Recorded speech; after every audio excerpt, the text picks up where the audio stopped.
It is more profitable to raise geese than daughters. Chinese proverb. Tame. This is the tale of the woodsman's daughter, born with a box of ashes set beside the bed in case. Before the baby cried, he rolled her face into the cinders, held it. Weak from the bloom of too much blood, the new mother tried to stop his hand. He dragged her out into the yard, flogged her with the usual branch. If it was magic in the wood, they never said, but she began to change. Her scar-ridged back beneath his lashes toughened to a rind. It split and crusted into bark. Her prone knees dug in the sandy ground and rooted, questing for water, as her work-grained fingers lengthened into twigs. The tree, a lychee, he continued to curse as if it were his wife, its useless, meagre fruit. Meanwhile, the girl survived, feathered in greyish ash, her face tucked in, a little gosling. He called her Mei Ming, no name. She never learned to speak. Her life was maimed by her father's sorrow, for grief is a powerful thing, even for objects never conceived. He should have dropped her down the well, then at least he could forget. Sometimes, when he set to work, hefting up his axe to watch the cleanness of its arc, she butted at his elbow, again, with her restive head, till angry he flapped her from him. But if these silent pleas had meaning, maybe neither knew. The girl's only comfort came from nestling under the lychee tree. Its shifting branches whistled her wordless lullabies, the lychees with their watchful eyes, the wild geese crossing overhead. The fruit, the geese, they marked her seasons.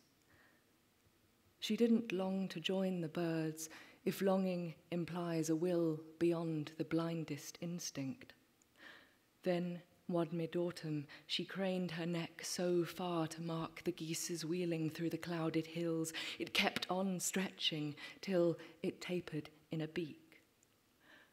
Her pink toes sprouted webs and claws. Her helpless arms found strength in wings.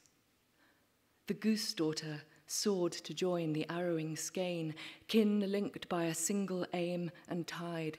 She knew their heading and their need.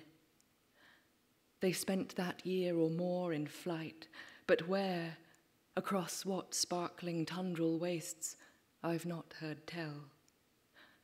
Some will say the fable ended there, but those who know the ways of wild geese know too the obligation to return to their first dwelling place. Let this suffice. Late spring, a woodsman snares a wild goose that spirals clean into his yard, almost like it knows. Gripping its sinewed neck, he presses it down into the block, cross-hewn from a lychee trunk. A single blow. Profit. Loss.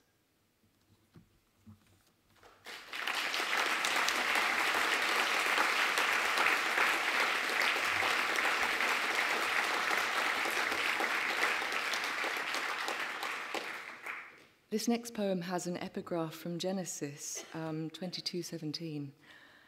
I will bless you, and in multiplying I will multiply your descendants as the stars of heaven and as the sand which is upon the seashore, and your descendants shall possess the gates of their enemies.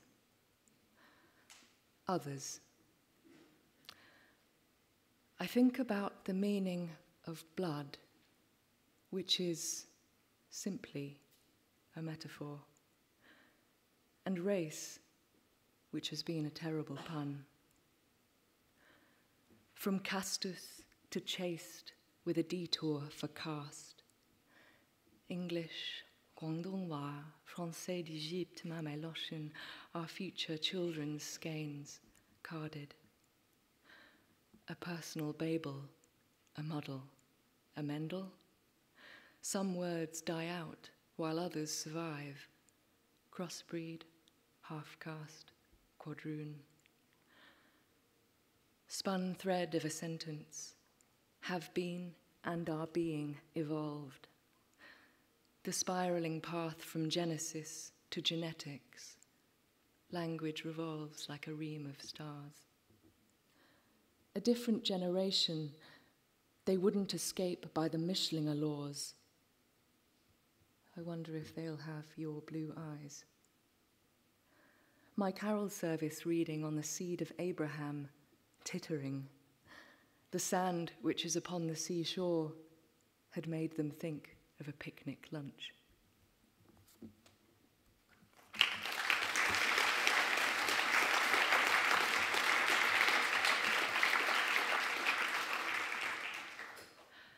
In Chinese, the events in Beijing of 1989 aren't known by the place name Tiananmen Square as they are in English, but by the date, Liu Si, June the 4th, which has led some Chinese dissidents in an effort to circumvent government internet censorship to invent the date May 35th.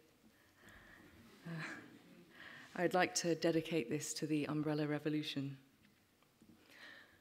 Innumerable, poem on the eve of May 35th. In the early summer of 1989, when I was 5, my parents took me on an unusual outing. It wasn't that the jockey club's Palma Day track, at that time still epitheted Royal, was unfamiliar to me. Every week I went there for an hour's swimming lesson in the too-hot pool. My reward, an orange ice lolly from behind the freezer cabinet behind the clubhouse bar. But I knew things were different that day. For one, I had never stepped on the actual grass before. On race days, that was the preserve of the slow-processing row of black-trousered labourers, their cone hats and canes, who would follow on after the rumbling of the horses, their job, with a practiced touch, as of the blind, to feel out the slightest hoof-flung sod and tamp it back into the reperfected turf. I spent the day hoisted on my father's shoulders, staring out across the jellied mass of human heads. On the big screen, the dots of light weren't tickering the customary shifting dance of odds, but the exact words, Chinese, then English, that would reverberate from the 10,000 mouths held in the stadium's bowl as the crest of skyscrapers stood watch. On the news that evening, I tried to pick out my waving self among the banner's swell, the toy box people chanting and the buzz. A few days later, there were different pictures on the news. A man with 2 white shopping bags edging crabwise on a faceless boulevard in another city where 23 years later I would struggle for over half an hour to hail a cab. On rainy race days, the turf workers, still bamboo-brimmed, would wear transparent macks dotted with drizzle and the determination of a search party. Where they pressed the clumps back down, you would never know.